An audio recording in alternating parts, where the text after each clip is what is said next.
வணக்கங்க. இன்றைக்கி நம்ம சேனலில் பால் பாயசம் எப்படி செய்கிறதுன்னு பார்க்கலாங்க.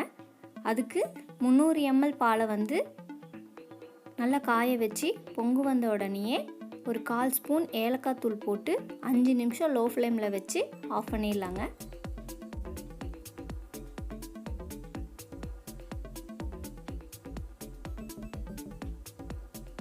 ஸோ 5 நிமிஷம் லோ ஃப்ளேமில் இப்போ வச்சுக்கலாங்க.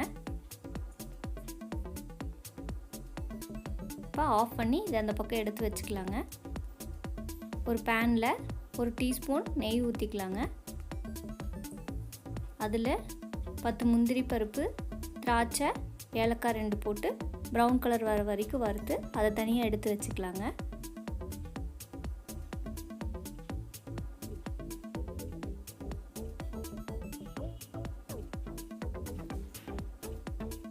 அதே மீதி இருக்கிற நெய்யில் கட் பண்ணி வச்ச தேங்காங்க, ஃப்ரெஷ்ஷான தேங்காய், அதை வந்து நல்லா கொஞ்சம் ப்ரௌன் கலர் வர வரைக்கும் வறுத்து அதையும் தனியாக எடுத்து வச்சுக்கலாங்க.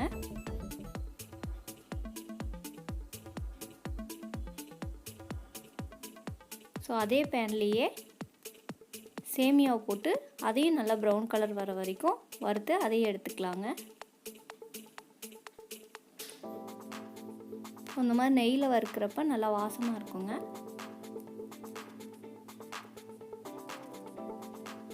ஜவ்வரிசியை வந்து ஒரு 2 மணி நேரம் ஊற வச்சு குக்கரில் ஒரு விசில் வச்சு எடுத்துக்கலாங்க. இப்போ ஒரு பாத்திரத்தில் 300 ml தண்ணி ஊற்றிக்கலாங்க.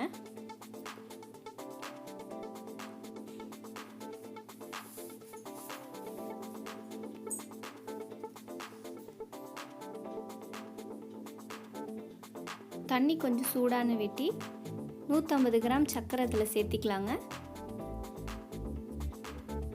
ஸோ சர்க்கரை நல்லா கரையணும். நல்லா கரைஞ்ச வேட்டி சேமியா சேர்த்திக்கலாங்க. இதில் எதுவும் பாகு அப்படியெல்லாம் எதுவும் இல்லைங்க. நம்ம சர்க்கரை கரைஞ்ச உடனேயே வறுத்து வச்சுருக்க சேமியாவை இதுக்குள்ளே சேர்த்திக்கலாங்க.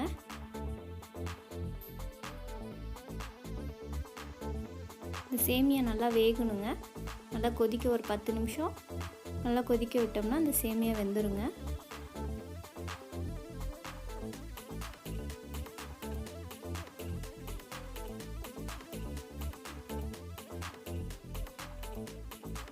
சேமியா வந்ததுக்கப்புறம் இந்த வேக வச்ச ஜவ்வரிசியை வந்து இதில் சேர்த்திக்கலாங்க.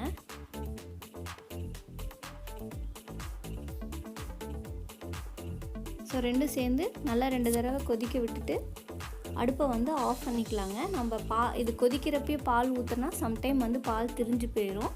அதனால் சேமியா வெந்த வெட்டி அடுப்பை இப்போ ஆஃப் பண்ணிட்டேங்க. இப்போ வந்து அந்த காய்ச்சி வச்சுருக்க பாலை வந்து இதில் சேர்த்திக்கலாங்க.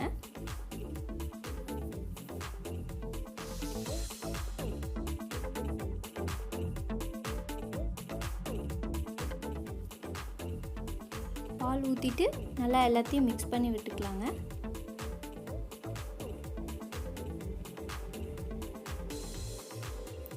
இதுக்கப்புறமா வறுத்து வச்சுருக்கிற தேங்காய், முந்திரி, திராட்சை எல்லாத்தையும் இதில் மிக்ஸ் பண்ணிக்கலாங்க. ஸோ தேங்காய் பிடிக்கல அப்படின்னா இது ஸ்கிப் பண்ணிடலாங்க. ஆனால் நம்ம ட்ரெடிஷ்னலாக செய்கிறப்ப இந்த தேங்காய் போட்டு தான் செய்வாங்க. லாஸ்ட்டாக கொஞ்சம் ஏலக்காய் பொடி இன்னும் கொஞ்சம் போட்டுக்கலாங்க. நல்லா வாசமாக இருக்கும் லாஸ்ட்டாக போடுறப்ப. ஸோ இதை கலக்கி விட்டுட்டு அப்படியே சாப்பிட்லாங்க. ரொம்ப நல்லாயிருக்கும். கண்டிப்பாக இதை நீங்கள் வீட்டில் ட்ரை பண்ணி பாருங்கள்.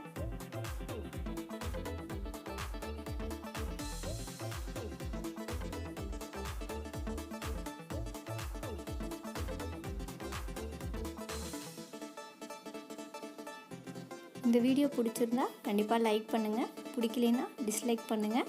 கண்டிப்பாக சேனலை மறக்காமல் சப்ஸ்கிரைப் பண்ணுங்கள். இது வரைக்கும் வீடியோ பார்த்த எல்லாத்துக்கும் ரொம்ப நன்றி.